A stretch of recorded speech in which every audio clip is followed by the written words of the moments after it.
नमस्कार मेरे प्यारे विद्यार्थियों, कैसे हैं आप सभी? कैसी चल रही है आपकी तैयारी? और निश्चित रूप से एक बेहतरीन कंटेंट के साथ में और मजबूत स्टडी आप कर रहे होंगे। तो आज हम बात करते हैं पीवाईक्यू एनालिसिस आरपीएससी एग्जाम 2025 जनसंपर्क अधिकारी पीआरओ एग्जाम 2025 में अभी हाल ही में जो हुआ है और उनमें पूछे गए जो प्रश्न हैं उनका व्याख्यात्मक हल हम करने वाले हैं। तो जुड़ जाइए सभी विद्यार्थी मेरे साथ। तो हम बात करते हैं सबसे पहला प्रश्न, और पहला प्रश्न आपकी स्क्रीन पर ये रहा। निम्नलिखित में से मेवाड़ के बप्पा रावल के बारे में असत्य कथन है। प्यारे विद्यार्थियों, यहाँ पर मेवाड़ के बप्पा रावल के बारे में असत्य कथन कथन यहाँ पर पूछा है कि असत्य कथन क्या है बप्पा रावल के संदर्भ में। और बप्पा रावल के संदर्भ में क्या पूछा गया है कि बप्पा रावल के बारे में निम्नलिखित में से असत्य कथन क्या है। चलिए हम बात कर लेते हैं। सबसे पहला, बप्पा रावल की राजधानी चामुंड थी, ऑप्शन नंबर 1। बप्पा रावल ने कैलाशपुरी में एक लिंग जी के मंदिर का निर्माण करवाया। और सीवी वैद्य ने बप्पा रावल की तुलना फ्रांसीसी सेनापति चार्ल्स मार्टेल से की थी। और गौरी शंकर हिरानंद ओझा के अनुसार बप्पा रावल का वास्तविक नाम कालभोज था। और निश्चित रूप से हम बात करते हैं यहाँ पर, तो हमारा जो यहाँ पर असत्य कथन होगा वो हो जाएगा असत्य कथन। असत्य कथन की अगर हम बात करेंगे तो पहला ऑप्शन यहाँ पर बिल्कुल असत्य हो जाएगा। बप्पा रावल की जो राजधानी है वो चावंड नहीं थी, बल्कि बप्पा रावल की राजधानी थी नागदा हुआ करती थी। बप्पा रावल ने अपनी राजधानी किसको बनाया था बेटा? नागदा को जो है अपनी राजधानी बनाया था। बप्पा रावल ने नागदा को अपनी राजधानी बनाया था, जिसका नाम कालभोज था। और अपने गुरु हारित ऋषि के आशीर्वाद से जो है इन्होंने ये कार्य किया था और ये उनकी गायें चराता था। चलिए अगले प्रश्न की ओर बढ़ते हैं। और अगले प्रश्न की अगर हम बात करें तो ये रहा हमारा अगला प्रश्न। क्या कहता है प्रश्न? देखिए, राजपूताना के किस शासक के लेखन से उन्हें संस्कृत, प्राकृत, कर्नाटकी, मेदपाटी और महाराष्ट्री भाषाओं का ज्ञान होने की जानकारी मिलती है? यानी कौन सा शासक है राजपूताना का जिसके लेखन से संस्कृत, प्राकृतिक, कर्नाटकी, मेदपाटी और महाराष्ट्री भाषाओं का ज्ञान होने की जानकारी मिलती है? तो यहाँ पर अगर हम बात करते हैं कि कौन सा शासक है और शासक की भी जो है इतनी भाषाओं का ज्ञान उनको है, तो हम प्यारे विद्यार्थियों यहाँ पर हम बात कर लेते हैं। यहाँ पर हम बात कर लेते हैं जसवंत सिंह, कुंभा, मालदेव और सवाई जय सिंह। तो हमारा सही आंसर क्या हो जाएगा? कुंभा। कि कुंभा यहाँ पर बहुत सारी भाषाओं के जो है लेखन कार्य करते थे और इन सभी भाषाओं, सबसे ज्यादा भाषाओं के बारे में कुंभा को नॉलेज हुआ करती थी। चलिए इसका विश्लेषण हम कर लेते हैं कि संगीत मीमांसा कामराज कामराज रति सार शतक, यह रचना 154 श्लोकों और 7 अध्यायों से विभक्त है। इस ग्रंथ के निर्माण में कुंभा ने अपने गुरु जैनाचार्य हीरानंद सूरी, ध्यान रखना कुंभा का जो गुरु है, कुंभा के जो गुरु हैं वो कौन है? जैनाचार्य हीरानंद हीरानंद सूरी हैं। प्रश्न पूछा जा सकता है यहाँ से आगे आने वाली एग्जाम्स में। सहायता प्राप्त करने का उल्लेख भी किया है। और इस ग्रंथ 21वें श्लोक में कुंभा के लिए नाटक राज और काम शास्त्र विशारद का भी विरोध किया गया है महाराणा कुंभा प्रणीत उपर्युक्त ग्रंथों के अलावा कीर्ति स्तंभ प्रशस्ति श्लोक संख्या 151-58 में कुंभा द्वारा 4 नाटकों की जो है रचना की गई थी। तो हमारा यहाँ पर जो ऑप्शन हो जाएगा, उत्तर हो जाएगा, वो हो जाएगा महाराणा कुंभा। चलिए अगले प्रश्न की ओर बढ़ते हैं। और ये रहा आपकी स्क्रीन पर अगला प्रश्न। क्या कहता है? देखिए, राजस्थान इनमें से राजस्थान के लोक नाट्यों का एक रूप है, यानी कौन सा है जो लोक नाट्य है? और लोक नाट्यों की अगर हम बात करते हैं तो चक्री यहाँ पर नृत्य है, गरबा भी नृत्य है और घूमर भी क्या है? नृत्य है। लेकिन अगर हम बात करें तो ख्याल क्या है? यहाँ पर लोक नाट्य है। ख्याल क्या है? यहाँ पर लोक नाट्य। तो हमारा सही उत्तर होगा ख्याल क्या है? लोक नाट्य है। चलिए इसकी व्याख्यात्मक हल को हम देख लेते हैं। राजस्थान के लोक नाट्यों से की नियमित परंपरा का प्रचलन, यानी राजस्थान के जो लोक नाट्य हैं इनकी नियमित परंपरा का जो प्रचलन है वो 18वीं सदी से पूर्वार्ध में शुरू हो गया था। और लोक नाट्यों के कथानक जनसाधारण में प्रचलित कथाएं होती हैं, जैसे हीर रांझा, डोला मारू, अमर सिंह राठौड़, वीर दुर्गादास, सुल्तान निहाल दे आदि लोक नाट्यों की उत्पत्ति सामाजिक तत्वों के साथ हुई है। आज भी अधिकांश लोक नाट्य सामाजिक लोक नाट्य के रूप में ही विद्वान है। ये लोक नाट्य जो है सामाजिक लोक नाट्यों के रूप में ही विद्वान है। और जो मुख्यतः है जैसे ख्याल है, लीलाएं हैं, स्वांग है, नौटंकी है, ये जो है राजस्थान के लोक नाट्यों की प्रमुख विधाएं हैं। तो हमारा प्रश्न यहाँ पर हो जाएगा ख्याल जो है इसका सही उत्तर हो जाने वाला है। चलिए अगले प्रश्न की ओर बढ़ते हैं और अगला प्रश्न ये रहा आपकी स्क्रीन पर। सही सुमेल युग्म पहचानिए, सही युग्म को पहचानिए। और युग्म क्या क्या है यहाँ पर? जयपुर, जयपुर में समाचार पत्र। ऑप्शन नंबर 2 जोधपुर में राजपूताना गठन। और तीसरा ऑप्शन है बूंदी में सर्वहित। और चौथा ऑप्शन है अजमेर में समाचार मार्तंड। और हमारा इस प्रश्न का जो सही उत्तर होगा प्यारे विद्यार्थियों वो हो जाएगा बूंदी में सर्वहित जो है प्रकाशन और समाचार पत्र सर्वहित है जिसका प्रकाशन बूंदी से हुआ था। जबकि अगर हम बात करें राजस्थान समाचार और राजस्थान गजट दोनों के दोनों का प्रकाशन जो हुआ है वो अजमेर से हुआ है। दोनों का दोनों प्रकाशन कहाँ से हुआ है बेटा? अजमेर से हुआ है। चलिए इसका विस्तार से हम व्याख्या देख लेते हैं। सर्वहित जो है बूंदी में हुआ है और रियासत की तरफ से पंडित राम प्रताप शर्मा के संपादन में 20 फरवरी 1890 में पार्थिक सर्वहित निकलने लगा। सर्वहित पहला ऐसा पत्र था, सर्वहित पहला ऐसा पत्र था जिसके संस्कृत अंक में उसकी मुद्रण संख्या प्रकाशित होती थी। सर्वहित का उद्देश्य ईज सुख्यत लोकान विक्षत कपटनी कपटानी ते भजंती सुनती कोलापी सुजनतो, यानी इस प्रकार से संस्कृत में संस्कृत अंक में उसका मुद्रण जो है किया गया था। तो आपका जो हमारा सही उत्तर होगा वो होगा तीसरा ऑप्शन। यहाँ पर बिल्कुल सही उत्तर होने वाला है तीसरा ऑप्शन कि बूंदी से प्रकाशन हुआ था समाचार पत्र सर्वहित। जबकि समाचार पत्र राजस्थान समाचार पत्र और राजपूताना गजट का प्रकाशन कहाँ से होता है? अजमेर से होता है। चलिए अगले प्रश्न की ओर बढ़ते हैं और अगला प्रश्न ये रहा आपकी स्क्रीन पर। क्या कहता है प्रश्न? देखिए, निम्नलिखित में से कौन सा युग्म सुमेलित नहीं है? बेटा सबसे पहले आपको गोला कर देना है नहीं पर, नहीं पर सबसे पहले गोला कर देना है क्योंकि यहाँ पर नहीं पूछा जाने वाला है। और देखिए, बुद्धि रासो जल्लन, विशलदेव रासो नरपतिनाल, जसवंत रासो श्रीधर और खुमान रासो दलपत, यहाँ पर जो प्रश्न पूछा गया है। और हम अगर इसमें देखें इसकी व्याख्यात्मक हल तो जसवंत रासो मुरारी दान के द्वारा लिखा गया है, तो सुमेलित नहीं पूछा गया है। तीसरा ऑप्शन हमारा हो जाएगा जसवंत रासो मुरारी दान के द्वारा लिखा गया है। चलिए इसकी व्याख्यात्मक हल देखते हैं हम। व्याख्यात्मक हल कि बुद्धि रासो जो है जैन कवि जल्लन के द्वारा लिखा गया है और इसकी भाषा अपभ्रंश मिश्रित राजस्थानी थी। और जसवंत रासो जो है मुरारी दान द्वारा मारवाड़ के शासक जसवंत सिंह का इतिहास जो है वो लिखा गया था। तो हमारा यहाँ पर जो सही हो जाएंगे बुद्धि रासो जल्लन द्वारा बिल्कुल सही है, और विशलदेव रासो जो है नरपति नाले द्वारा, और खुमान रासो जो है दलपत द्वारा। लेकिन जसवंत रासो है, जसवंत रासो मुरारी दान के द्वारा लिखा गया था, मुरारी दान द्वारा। ये हमारा यहाँ पर क्या हो जाएगा? श्रीधर गलत हो जाएगा। चलिए अगले प्रश्न की ओर बढ़ते हैं और अगला प्रश्न ये रहा आपकी स्क्रीन पर। राजस्थान के किस किले को गवर्नर जनरल विलियम बेंटिंग द्वारा दुनिया का दूसरा जिब्राल्टर कहा गया? यानी राजस्थान के किस किले को गवर्नर जनरल विलियम बेंटिंग के द्वारा किस किले को दुनिया का दूसरा जिब्राल्टर कहा गया था?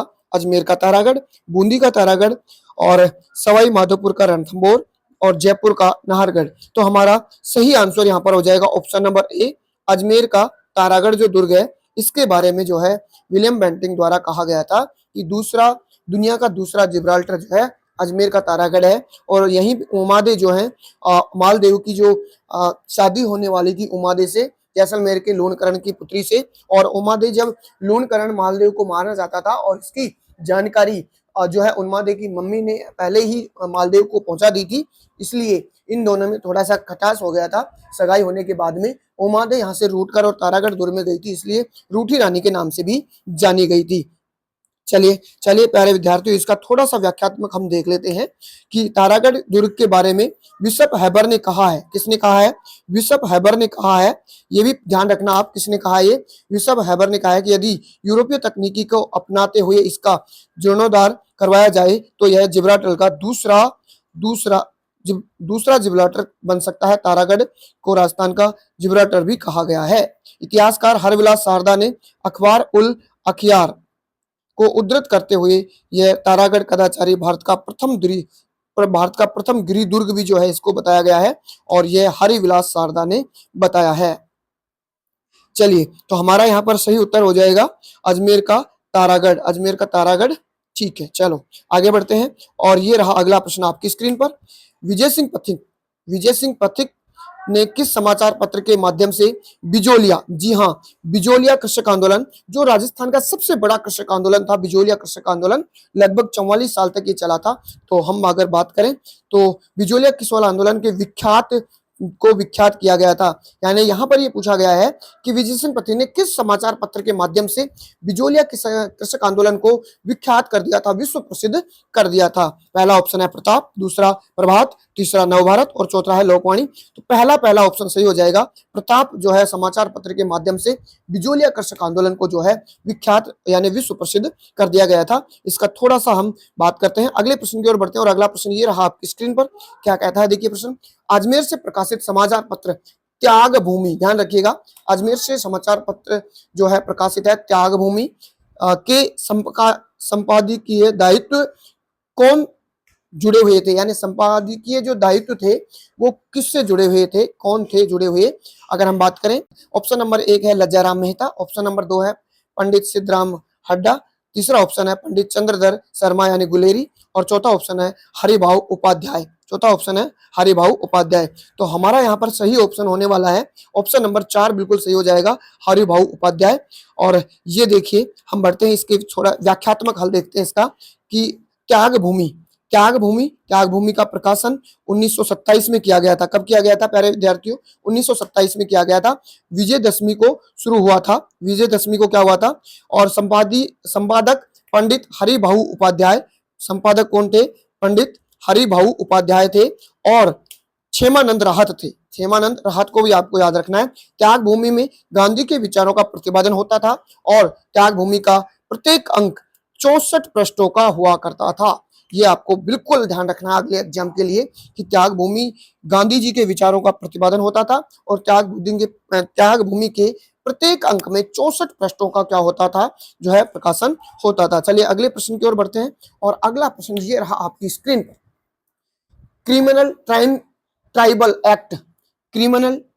एक्ट के विरोध में अप्रैल 1944, कब मेरे साथियों? अप्रैल 1944 में नीम का थाना, कहां पर? नीम का थाना में आयोजित मीणाओं का एक ऐतिहासिक अधिवेशन हुआ था, जिसकी अध्यक्षता में किसकी अध्यक्षता में आयोजित हुआ था? फिर से हम बात करते हैं, क्रिमिनल ट्राइबल एक्ट के विरोध में अप्रैल 1944 में नीम का थाना में आयोजित मीणाओं का एक ऐतिहासिक अधिवेशन किसकी अध्यक्षता में आयोजित हुआ था? Option number 1 Pandit Banshidhar Sharma, option number 2 Motilal Tejawat, option number 3 Muni गगन सागर, और ऑप्शन नंबर 4 है लक्ष्मी नारायण झिंझवाल। तो हमारा सही ऑप्शन यहाँ पर प्यारे विद्यार्थियों ऑप्शन नंबर 3 होगा, कि मुनि गगन सागर। इसका व्याख्यात्मक हल थोड़ा सा आगे देखेंगे हम। मुनि गगन सागर की अध्यक्षता में और मीणाओं का ऐतिहासिक अधिवेशन हुआ था, कहां पर? नीम का थाना में, अप्रैल 1944 में। और जो है किसके विरोध में हुआ था ये? क्रिमिनल ट्राइबल एक्ट, यानी एक एक्ट जो लागू किया गया था उसके विरोध में यहाँ पर ये महान ऐतिहासिक अधिवेशन हुआ था। चलिए आगे बढ़ते हैं, देखते हैं राजस्थान सेवा संघ की कल्पना जो है विजय सिंह पथिक कौन के द्वारा के मस्तिष्क में उत्पन्न हुई? 1919 में विजय सिंह पथिक, राम नारायण चौधरी और हरिभाऊ किंकर वर्धा में, कहां पर? याद रखना, राजस्थान सेवा संघ वर्धा में गांधी जी से मिले, गांधी जी की प्रेरणा के फलस्वरूप वर्धा में ही, कहां पर है? वर्धा में ही 1919 में राजस्थान सेवा संघ की स्थापना कर दी गई थी। बिल्कुल आपको ध्यान रखना है आने वाले एग्जाम की दृष्टि से, कि राजस्थान सेवा संघ की स्थापना कहां की गई थी? वर्धा में 1919 में। और कौन कौन के प्रयासों से की गई थी? देखिए, राजस्थान सेवा संघ की स्थापना पथिक संघ के क्या थे? अध्यक्ष थे, और राम नारायण चौधरी यहाँ पर मंत्री नियुक्त किए गए थे। चलिए अगले प्रश्न की ओर बढ़ते हैं। और ये रहा आपकी स्क्रीन पर अगला प्रश्न। निम्नलिखित में से किस कछुआ शासक ने, ध्यान दीजिए, निम्नलिखित में से किस कछुआ शासक ने आमेर को अपनी राजधानी बनाई थी? आमेर को अपनी राजधानी बनाई थी। तो प्यारे विद्यार्थियों, सबसे पहले हम बात करते हैं ऑप्शन नंबर 1 दुलेराय, ऑप्शन नंबर 2 कोकिल, ऑप्शन नंबर 3 कुंतल, और 4 जानड़। हम बात करते हैं कि कछुआ के शासकों की अगर हम बात करें तो दुले राय जो थे ना, दुले राय इनके संस्थापक माने जाते हैं, कछुआ शासक। इन्होंने जो है संस्थापक दुले राय, इनका संस्थापक माना जाता है दुले राय। और दुले राय ने जो है जमुआगढ़ को अपनी राजधानी बनाया था। उसके बाद में शासक होते हैं कोकिल देव, और कोकिल देव ने जो है आमेर को जीतकर, मीणाओं को हराकर और आमेर को जो क्या है अपनी राजधानी बना लिया था। तो हमारा दूसरा ऑप्शन यहाँ पर बिल्कुल सही होगा कि 1027 के लगभग, और कोकिल देव ने यहाँ के मीणाओं को पराजित किया था, और मीणाओं को पराजित करके और जो है आमेर को अपनी राजधानी बनाया था। दुले राव ने जमुआ रामगढ़ को, मीणाओं को और बड़गुजरों को पराजित करके और जमुआ रामगढ़ को राजधानी बना लिया था। तो हमारा सही उत्तर हो जाएगा ऑप्शन नंबर 2, कोकिल ने आमेर को जो है राजधानी बनाया था। चलिए आगे बढ़ते हैं हम। रामगढ़ में अपनी कुल देवी, रामगढ़ में जो कछुआ शासकों की कुल देवी थी जमुआई माता, रामगढ़ अपने अपनी कुलदेवी का मंदिर बनवाया, और इन्हीं के पौत्र कोकिल देव ने 1027 या लगभग 1000, अकॉर्डिंग टू एनसीईआरटी 1027 ईस्वी में मीणाओं, आमेर के मीणाओं को परास्त करके आमेर को अपनी राजधानी बनाया था। किसने बनाया था साथियों? कोकिल देव ने बनाया था, और राज्य में मिलाया और राजधानी बना लिया था। चलिए, ये आप वाक्यात्मक हल थोड़ा सा ध्यान रखेंगे, और इसके अलावा इन्होंने आसपास के क्षेत्रों को भी मिला लिया था। चलिए अगले प्रश्न की ओर बढ़ते हैं, और ये रहा आपके स्क्रीन पर अगला प्रश्न।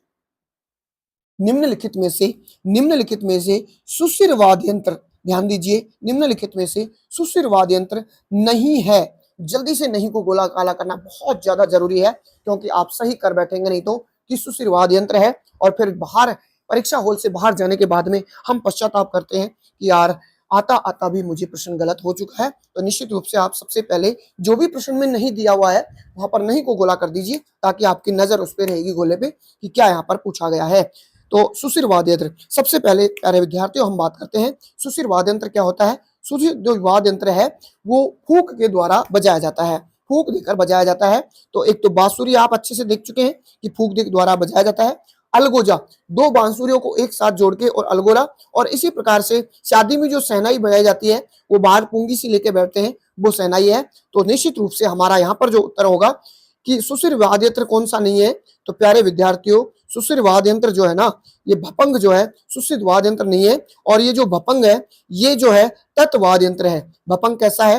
तत्व वाद्य यंत्र है, यानी बजाया जाने वाला, हाथ से बजाया जाने वाला, पीट कर बजाया जाने वाला वाद्य यंत्र है भपंग। हम बात करते हैं, देखिए भपंग की, ये रहा इसकी व्याख्यात्मक हल। तत्वाद्य, तारों के द्वारा स्वर उत्पत्ति वाले वाद्य यंत्र, यानी तारों के द्वारा बना हुआ जो वाद्य यंत्र है, और इसमें आता है भपंग, जबकि फूंक से बजाया जाने वाला होता है सुशिर वाद्य यंत्र। तो ध्यान रखिए आप, ये है भपंग, और इस भपंग को जो है तत्ववाद की श्रेणी में रखा गया है। देखिए तत्ववाद और कौन कौन से ध्यान रखना आपको। जंतर, बहुत अच्छा ध्यान रखना आप, जंतर भी जो है तत्ववाद यंत्र है। एक तारा, देखो तार आ रहा है इसमें, तत्ववाद, तत्व यानी तार होता है, और तार से बने हुए। रावण हत्ता में भी तार होता है, सारंगे में भी तार होता है, चिकारा में भी तार होता है। ध्यान रखना, चिकारा एक वाद्य यंत्र है, जबकि चिंकारा एक जो है पशु है। चिंकारा हमारे राजकीय पशु है। दो तारा में भी तार है, बपंग में भी तार होगा, ठीक है, अपंग में भी तार होगा। कमट और भीलों की कोड़ी, पावरा, कामायच्चा, याद रखना, वेरी वेरी मोस्ट इंपोर्टेंट, कामायच्चा। औरों को तो समझ जाओगे तार से, लेकिन कामायच्चा, दूकाको और केनरा और बोली, सुरमंडल, ये भी बहुत महत्वपूर्ण है सुरमंडल। और एक बेटा चौतारा तो वैसे ही पता चल जाएगा। सुरिंदर, एक सुरिंदर आपको याद रखना है। एक रबाब और तंदूरा और निशान, और गुजरी, गुजरी भी बहुत महत्वपूर्ण है। गुजरी वाद्य यंत्र भी जो है तत्व वाद्य यंत्र की श्रेणी में आता है। तो ये सारे के सारे आपको प्यारे विद्यार्थियों याद रखना है। चलिए अगले प्रश्न की ओर बढ़ते हैं, और अगला प्रश्न ये रहा आपकी स्क्रीन पर। निम्नलिखित में से कौन सा पुरातत्व, ध्यान रखना, निम्नलिखित में से कौन सा पुरातत्व युग्म सुमेलित नहीं है। नहीं को सबसे पहले गोला कर दीजिए प्यारे विद्यार्थियों, कि हमें नहीं उत्तर यहाँ पर देना है। बिजवा अलवर में, नौ भरतपुर में, सोनारी झालावाड़ में, और जोधपुरा जयपुर में। जल्दी से कमेंट करके बता दो मुझे उत्तर कि इसका पुरातात्विक स्थल और दूसरा जिला कौन सा गलत होगा। पुरातात्विक स्थल क्या नौ भरतपुर में है? बिल्कुल सही है। सोनारी झालावाड़ में है? बिल्कुल गलत है। यहाँ पर यही हमारा ऑप्शन गलत हो जाएगा, ऑप्शन नंबर 3 सुमेलित नहीं है। सोनारी झालावाड़ में नहीं, सोनारी तो झुंझुनू में आता है बेटा। सोनारी कहाँ पर आता है? झुंझुनू में। और बिजवा अलवर में ही आएगा, और जो है जोधपुरा जयपुर में ही आता है।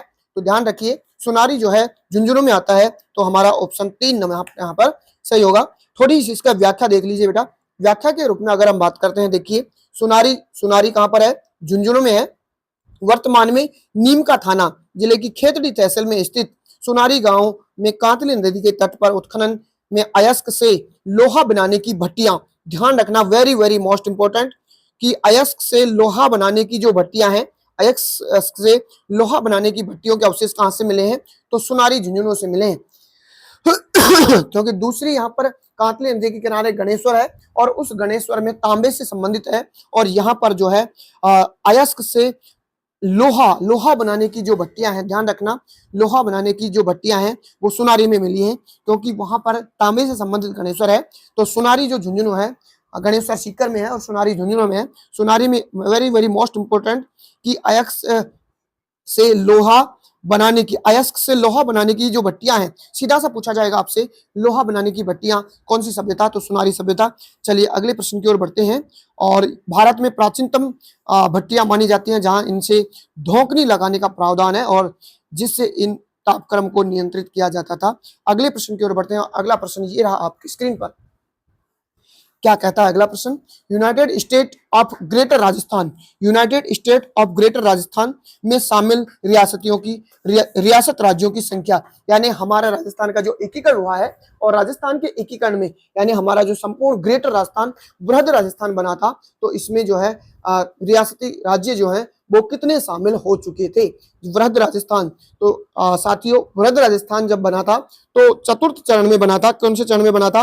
चतुर्थ चरण में वृहद राजस्थान ग्रेटर राजस्थान बना था और ग्रेटर राजस्थान में लगभग रियासतों का जो है विलय कर दिया गया था और चौथे चरण में जयपुर, जोधपुर, जैसलमेर, बीकानेर को मिलाया गया था और लगभग यहाँ पर 18 रियासतों को यहाँ पर मिला दिया गया था और 18 रियासतों को मिलाने के कारण लगभग एकीकरण का कार्य पूर्ण हो चुका था और एकीकरण का कार्य पूर्ण होने के उपलक्ष्य में ही जो है 30 मार्च 1949 को राजस्थान के गठन की तिथि माना गया और इसी के उपलक्ष्य में 30 मार्च को मेरे प्यारे विद्यार्थियों हम राजस्थान दिवस के रूप में मनाते हैं। तो ग्रेटर राजस्थान यानी वृहद राजस्थान में 18 रियासतों को यहाँ पर क्या कर दिया गया था? मिला लिया गया था। और हमारे राजस्थान में कुल रियासतें कितनी थी बेटा? 19 रियासतें और 3 ठिकाने और एक क्या हुआ करता था बेटा? चीफ सी प्रदेश हुआ करता था। थोड़ा सा हम आगे बढ़ते हैं और अगले प्रश्न की ओर बढ़ते हैं और ये इसकी थोड़ी सी व्याख्या देख लीजिए बेटा। पहले इसकी व्याख्या हम देखते हैं। फरवरी 1948 में पालनपुर, ईडर, दांता और विजयनगर राज्यों को राजपूत एजेंसी को हटाकर गुजरात, ये छोड़ दीजिए, नीचे बढ़ी थोड़ा। भारत विभाजन से पूर्व और राजस्थान में 19 रियासतें हुआ करती थी और 3 ठिकाने हुआ करते थे, एक चीफ सी प्रदेश यानी जिन्हें तोप सलामी का अधिकार नहीं हुआ करता था, ये ठिकाने होते थे। यानी ग्रेटर राजस्थान में 18 रियासतों को मिला लिया गया था। अगले प्रश्न की ओर बढ़ते हैं और ये रहा आपकी स्क्रीन पर अगला प्रश्न। निम्नांकित विद्वानों में से अहिरवाटी ऐतिहासिक काव्य भीम विलास, ध्यान दीजिए, निम्नलिखित विद्वानों में से अहिरवाटी ऐतिहासिक काव्य लिखा गया है और जिसका नाम है भीम विलास के लेखक कौन है? जोधराज, मंगत राम भारद्वाज, कवि शंकर राव और पंडित रामानंद। तो जोधराज नहीं हो सकते और यहाँ पर हमारा सही ऑप्शन हो जाएगा बेटा 3 ऑप्शन कि जो भीम विलास काव्य है और ये अहिरवाटी का ऐतिहासिक काव्य है और ये किसके द्वारा लिखा गया है बेटा? मेरे प्यारे विद्यार्थियों, ये लिखा गया है कवि शंकर राव के द्वारा। इसका थोड़ा सा हम व्याख्यात्मक हल आगे देखेंगे। पहले प्रश्न अगली स्क्रीन पर और ये रहा अगला प्रश्न। देवगढ़ शैली, बहुत ही अच्छा प्रश्न है। देवगढ़ शैली चित्रकारिता से प्रश्न पूछा गया है। देवगढ़ शैली की, हालांकि चित्रकारिता से सबसे ज्यादा प्रश्न अगर पूछा जाता है तो मेरे प्यारे विद्यार्थियों किशनगढ़ शैली से पूछा जाता है। सावंत सिंह और जो है वहां से प्रश्न सबसे ज्यादा एग्जाम में पूछे जाते हैं, जो सावंत सिंह है और बनी ठणी जो है वहां से पूछे जाते हैं, लेकिन ये पूछा गया है देवगढ़ शैली से। देवगढ़ शैली के चित्रकारों में कौन शामिल नहीं था? सबसे पहले बेटा आपको नहीं को गोला कर देना है मेरे प्यारे विद्यार्थियों।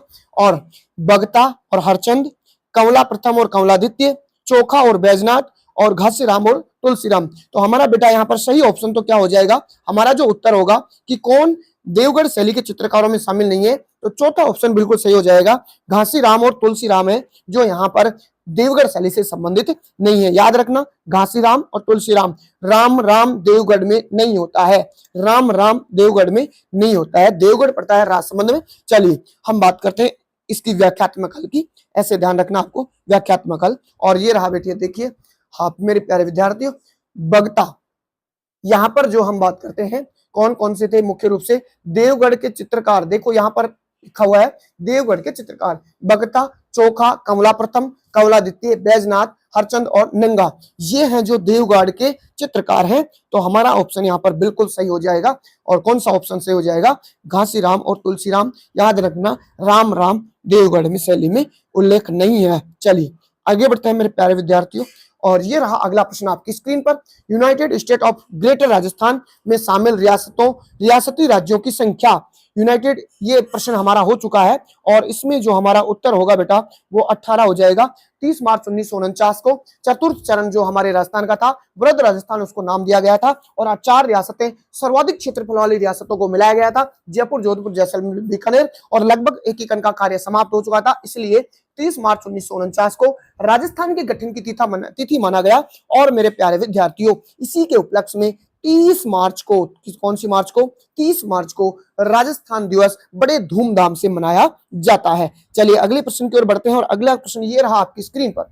बगड़ावतों की कथा के वाचन में बजाया जाने वाला वाद्य यंत्र। वेरी वेरी मोस्ट, बहुत अच्छा प्रश्न है। बगड़ावतों की कथा के वाचन में बजाया जाने वाला वाद्य यंत्र जो है बेटा, और ये वाद्य यंत्र होगा बेटा जंतर वाद्य यंत्र। और जंतर की श्रेणी जल्दी से कमेंट कर दीजिए, जंतर कौन से वाद्य यंत्र में है? सुशिर है, तद वाद्य यंत्र है, या कौन सा वाद्य यंत्र है इसका? जल्दी से, चारों में से 4 प्रकार होते हैं वाद्य यंत्रों के, और चारों में से कौन सा प्रकार का वाद्य यंत्र है? जंतर।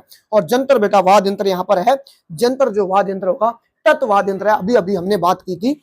तत् यानी तार से बना हुआ वाद्य यंत्र है। और ये रहा इसकी व्याख्यात्मक हल जंतर की। जंतर वीणा का प्रारंभिक रूप है। बगड़ावतों की कथा कहने वाले गुजर भोपे। बेटा कौन कहते हैं बगड़ाओं की कथा? बगड़ावत गुजर से संबंधित है और गुजर भोपे होते हैं।